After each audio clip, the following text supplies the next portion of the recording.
Amazon has restructured its grocery leadership. According to Grocery Dive, Amazon has named a restructured leadership team for its worldwide grocery division that includes top executives from Whole Foods Market. The latest moves are part of an initiative Amazon is calling, quote, One Grocery. Wow. And marked the first major realignment under Jason Biko, who became head of Amazon's grocery division earlier this year after serving as CEO of Whole Foods since 2022. One Grocery is just so creative, don't you think, Ann?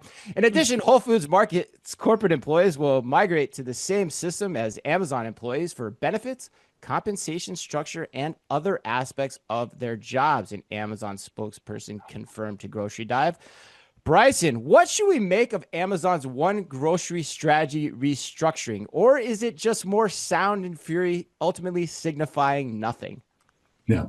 No, it's a great question. And so I don't think it's the latter. I think, Don't. Okay. Interesting. I don't think it's the latter. And I think, quite honestly, it's long overdue, right? I mean, the acquisition of Whole Foods was back in 2017. Now fast forward to 2025.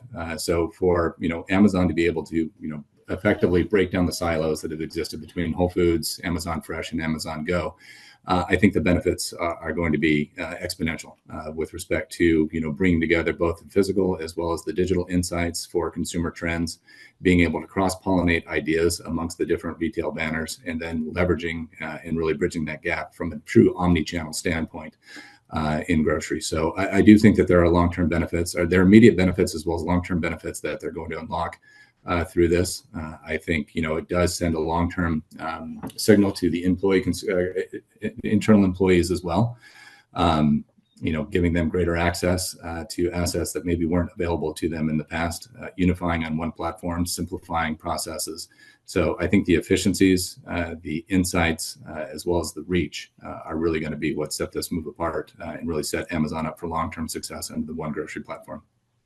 Wow. Okay. So I'm a little surprised by that take right at the get-go. So let me ask you a follow-up question there. So no concern at all then about, moving the Whole Foods employees onto the full Amazon compensation package benefits. No concerns at all about what that does to the culture of Whole Foods. I think it's a good point and a good risk. I know that, and just comparatively, other retailers have been very cautious about merging online and physical. But I think, the runway has been long enough to where, those cultural norms, I think, are established. And I think, and I am maybe going on a limb here and giving Amazon credit for, not disrupting the boat too much in preserving some of that integrity. But I think the, benefits of being able to, break down the redundancies, drive efficiencies, I think is only going to result in, improving the employee dynamic and dynamic amongst the members at Whole Foods and the like. So I do think there is upside in it. I think you do bring up a point about maintaining the delicate balance of the culture, but there I think just given the access, the elimination of redundancies, and overall efficiencies, I think that would outweigh the risks. Interesting. I'm not sure I'm buying into the argument of reducing efficiencies is what Whole Foods needs to continue to be great, but I'll save that for I want to hear what Brooks has to say. Brooks, do you agree with your colleague here, or are you going to take a different slant? Well, look, I'm going to go on record as never disagreeing with Bryson on the topic of grocery. I know, right? That's why I feel like Danger Will Robinson already. But let's go. So I'm going to take the proverbial wait and see on this one. I mean, it's hard to believe it's been 8 years since the acquisition, and I think all of us expected this to be a major industry disruptor. But I think we're just still waiting for that, right? I mean, grocery is what, $1 trillion market in the US? Amazon has 3, 4, or 5% share. I mean, I think a lot of us were expecting more. And maybe this is the answer. I'm not sure. Right. Okay. So you're taking a little more cautious approach. Okay. Anne, what do you think here? I mean, I think that it makes total sense if I'm Bryson and I'm coming in and I'm looking at how do I streamline operations? How do I continue to make Amazon's grocery success possible? Like all of the things that Bryson just said have to happen. I do, however, I agree with that. Yeah. Think that just based on what we heard time and time again last week, Chris, from the grocery retailers that we talked to at Consumer Goods Forum last week, they were all talking about having this sense of purpose in their roles, of the corporation being not only about making sure that people get food, but feeding the world with the most affordable and healthiest food possible. And what worries me is the line in this press release of and other aspects of their job. Like, I think from that's the part for me that I do think is going to really impact how successful this is in terms of the current workforce and the current culture and the current consumer expectations of the whole food customer. Because I think if you go too far into automating and Amazoning a grocery store like Whole Foods, I don't know that you still have that edge that that Whole Foods has had in the market. So yeah, I that's where I'm at that point too. And like I saw, from the people we've talked to that have worked at Amazon, like the vision I have of working there is like their systems are like there's like clocks everywhere that that are watching you and counting like down like Severance. how quickly you respond to emails and how quickly you get your job done and all that kind of stuff. And if I'm a Whole Foods like lifer, I'm like, forget that, I don't want that. And so like I don't know how that makes that stifles my creativity somewhat, which is what Whole Foods was so good at. But I mean, to go on my point now, I think.